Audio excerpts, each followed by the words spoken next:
Good morning mga buddy, andito na naman po ako sa bukid. Tara po mag-spray ng sili para gumanda itong ating sili. Ito nga mga buddy yung itsura ng sili ko at medyo lumalabas na po yung kanyang mga sanga-sanga dito sa gilid. Yun no, pero medyo mauod po siya. Kaya mag-i-spray po tayo ng panguod. Saka sabayan na rin po natin ng foliar. Ayun no. Ito ang nagpapapangit ng dahon yung mga uod. Kaya ano pang hinihintay nyo mga buddy? Tara na po mag-spray ng sili. Okay, umpisahan na natin mag-spray mga buddy. Gagamit po tayo ng Mancozeb. Ito po yung pampadahon ko, Power Max. Siyempre, pang insekto, gold. At gagamit tayo ng foliar, JM Plus. Okay, umpisahan na natin mga buddy para naman na matapos na tayo agad at marami pa tayong gagawin.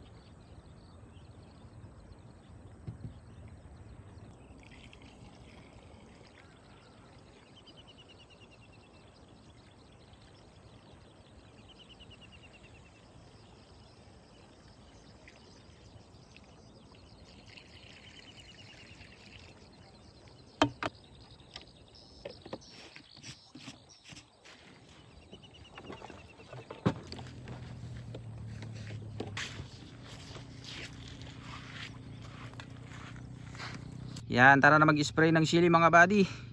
Ito po yung hindi ko pa nadadamuhan. Dalawang banos pa, hindi po natapos nung nagpadamo ako.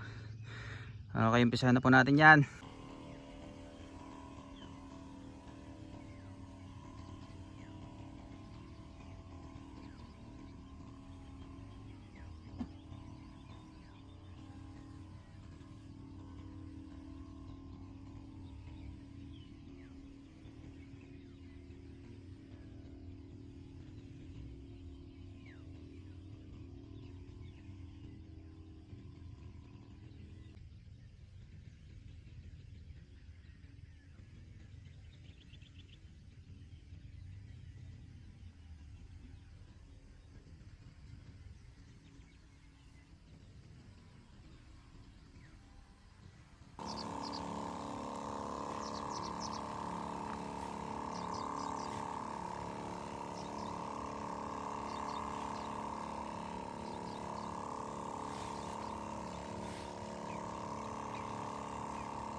Okay, bali nakakaisang karga na po tayo mga buddy. Pangalawang karga na po itong i-spray ko. Bali tatlong karga to mga buddy.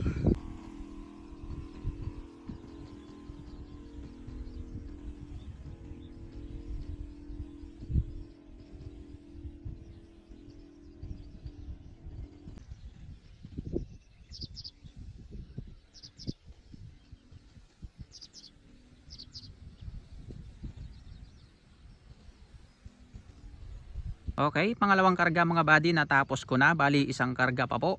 Ang oras ay 6:34 po ng umaga. At kailangan alas 7 matapos ko na to dahil marami pa po akong ginagawa. Nagpapatayo po ako ng bahay dun sa nabili kong lote. Ayun Yun po ay katas ng sibuyas. Kaya naman kailangan ko na po itong matapos para makauwi na ako. At ako'y busy mga buddy. Ayan, katatapos ko nga lang pong mag-spray mga buddy. Ang oras ay alas 7 na at malilate na ako sa aking ginagawa. Sa bagay ako naman po yung nagpapagawa doon, kaya okay lang. Subscribe to my YouTube channel. Maraming salamat, mag-ingat po tayong lahat hanggang sa muli. Bye bye.